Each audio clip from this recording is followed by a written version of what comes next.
Salut la gang, on vous a parlé dernièrement qu'on travaillait sur un nouveau projet, qu'on achetait un auto à l'encan. Finalement, là, on a réussi le projet.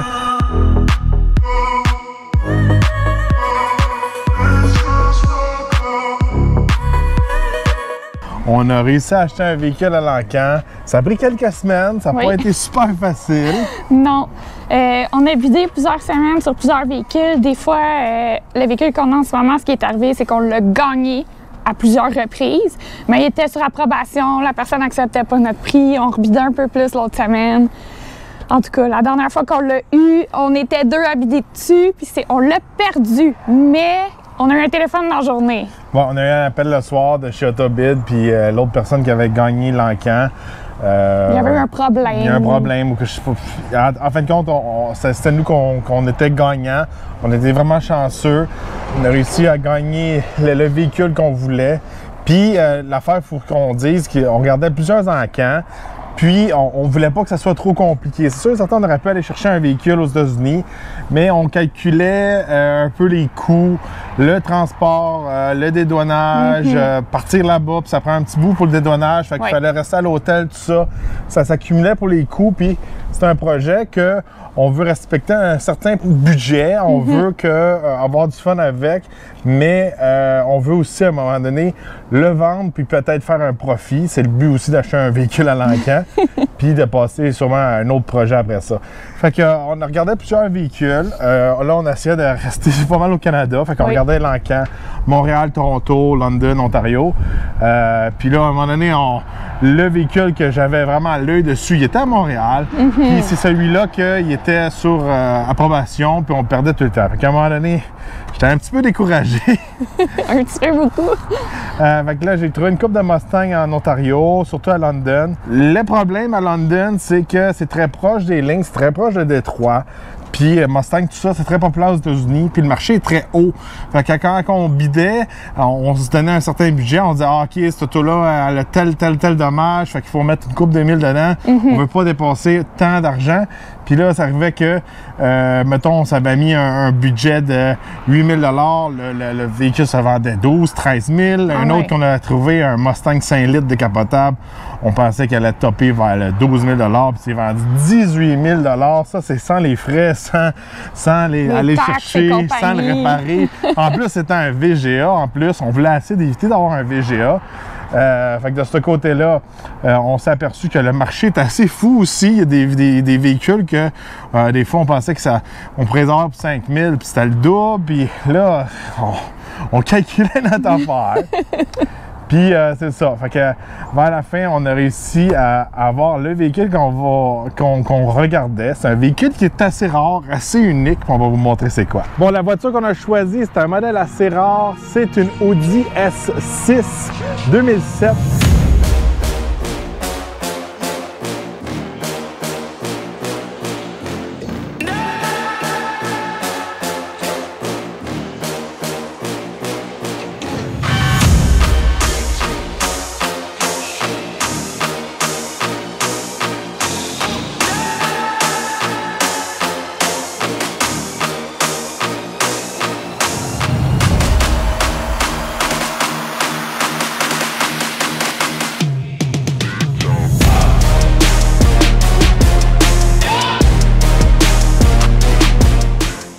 Si vous n'êtes pas connaissant, ça a juste l'air d'une Audi normale de luxe, un vieux modèle d'Audi, mais il y a quelque chose de spécial dans cette Audi-là. Oui, c'est sous le capot que ça se passe. C'est un peu comme dans Fast and Furious, quand il dit « Ah, tu sais, j'ai commandé un 10-second car », mais il dit « Là, tu m'as amené une vieille poubelle. » Non, non, non, regarde sous le capot, tu vas être content. Sous le capot, on retrouve un V10 de 5,2 litres, développe 435 chevaux, 40 valves, jumelant une transmission 6 vitesses. Oui, c'est le même moteur qu'on retrouve dans une Lamborghini Gallardo, Audi R8, même les nouvelles Huracan. Alors, c'est malade. Un moteur qui est assez performant pour 2007, pas nécessairement pour aujourd'hui, mais un moteur assez cool. Alors, regardez, dans ce temps-là, il l'avait seulement dans la Gallardo, c'était un 5 litres. Là, il avait grossi pour le S6 pour avoir un peu plus de torque, pour amener un petit peu plus le gabarit de ce véhicule-là. C'était dans les années que Audi voulait compétitionner contre la M5 V10. Fait que c'était vraiment dans les seules années qui ont fait vraiment des 4 portes avec des V10. La S6 en avait un, la S8 en avait un. Fait qu'on a vraiment le moteur de Lamborghini sous le capot. C'est assez unique, c'est assez cool. Oui, 435 chevaux, c'est plus les chiffres qu'on a aujourd'hui avec les 600, presque 700 HP, mais pour 2007, c'était assez cool. Puis on va se dire, c'était un véhicule qui était assez dispendieux pour le temps. C'était en partant dans les 75 000 US, presque 100 000 $ au Canada. Aujourd'hui, le même véhicule, s'il serait un 2022, ça serait dans les 150 000 $ facile. Oui, puis c'est un véhicule vraiment très avant-gardiste. On a les bancs chauffants à l'arrière. On a un début de cruise adaptatif. C'est un cruise adaptatif. 2007 quand même. Puis aussi, on a le GPS. Siège chauffant aussi à l'avant, beaucoup d'options. Il manque quelques options dessus. On n'a pas le fameux toit ouvrant avec les panneaux solaires pour faire recirculer l'air quand le véhicule est arrêté. Mais à mon avis, à moi, c'est le genre de gadget qui doit fucker avec le temps, puis briser, puis aussi purger la batterie. Fait que je ne l'ai pas, puis je suis content de ne pas l'avoir. Mais quelque chose d'unique à l'intérieur, c'est qu'on a les finis en fibre de carbone. Puis, dans ces années-là, la plupart des gens prenaient le bois. Fait que le carbone, c'était une option qui coûtait un peu plus cher. Je suis très content d'avoir le fibre de carbone. C'est beaucoup plus beau que le bois. Puis, regardez-moi ces sièges-là. C'est super. C'est vraiment un mix là, de confort avec support, tout ça. Là, présentement, vous pouvez constater, le véhicule est assez sale. On ne l'a pas encore lavé. On a fait exprès. On voulait vraiment que le véhicule, on fasse plusieurs étapes, vous montrer comment on peut reshaper un véhicule qu'on achète à l'encan. Qu'est-ce qu'on va faire avec? Peut-être qu'on va mettre des modifications, tout ça. Tous les prochains épisodes, on va faire une série de vidéos.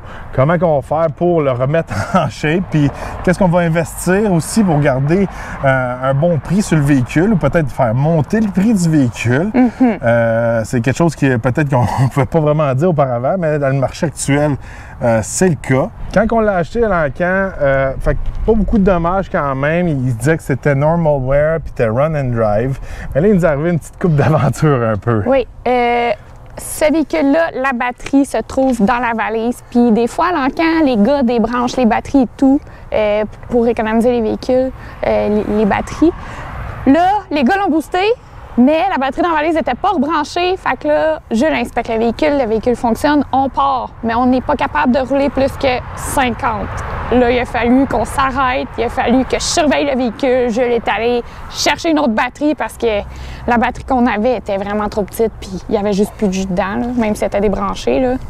Non, en fait, là, c'est ça. Ils ont vraiment boosté le véhicule sans avoir une batterie connectée. Ça a vraiment fait un choc un peu dans l'ordinateur. De ce côté-là, le véhicule est tombé en limp mode qu'on appelle. On n'était pas capable de se déplacer avec. Ça a fait plein de codes d'erreur. On a connecté l'ordinateur avec ton père. On a effacé des codes. Puis là, le véhicule run bien, il démarre bien, tout ça.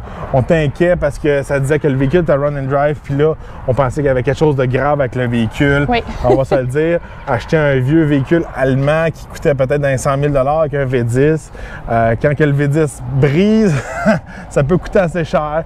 Ça reste des pièces Audi. Puis même là, on tombe presque dans des pièces Lamborghini R8.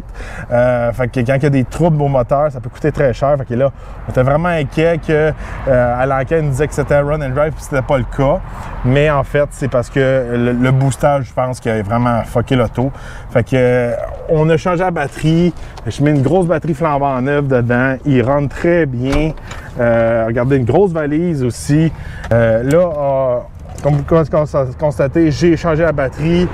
Le véhicule, c'est sûr et certain que là, beaucoup de choses à faire dessus. Faut le laver à l'intérieur et à l'extérieur. Le moteur, faire de l'entretien dessus. Il y a beaucoup de trucs à faire. Il faut vérifier aussi qu'est-ce qui se passe aussi côté carrosserie, parce que le véhicule en général est en bonne condition. Ça reste un véhicule qui est à l'encan. C'était pas un particulier qui poupounait tous les week-ends. Selon mes investigations, c'est un véhicule qui était en ville. Les roues, ils ont toutes été frottées. Il faut tout changer les mags sur le véhicule. On a trouvé des T de golf.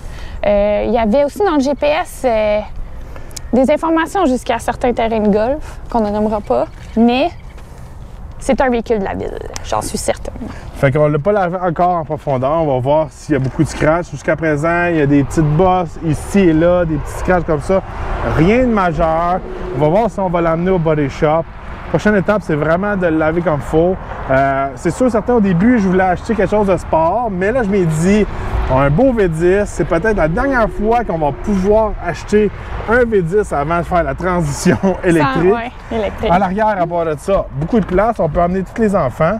Fait que c'est sûr, certain que si cet été, on veut aller en promenade, on veut aller à un show de char ou faire quelque chose avec ça, on va pouvoir emmener les enfants avec nous parce que c'est un gros 4 portes. Quattro, tout ça. En général, regardez, le véhicule est en shape. C'est sûr certain que j'ai beaucoup d'idées, beaucoup de projets que je pourrais faire, mais quand même, on veut rester dans un certain budget, pour pas exagérer. On veut quand même revendre le véhicule éventuellement. Oui. Fait que ça, c'est assez important. Un beau véhicule, comme on dit, très bien équipé pour ces années-là.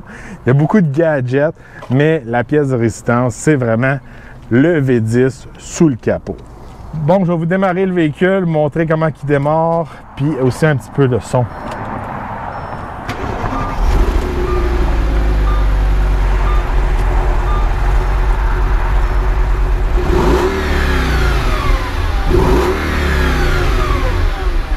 Donc, on peut constater, extrêmement silencieux, c'était un véhicule de luxe. Je vais vous le dire, là, il va falloir qu'on débouche ça pour entendre le son du V10. Je pense qu'il y a 4 résonateurs, 2 4, 2 mufflers. Il est bouché à fond, ce moteur-là. Il va falloir qu'on le fasse chanter un peu pour avoir un peu de fun. Alors, c'est le premier épisode de notre nouveau projet V10. Dites-nous qu'est-ce que vous pensez du véhicule qu'on a choisi.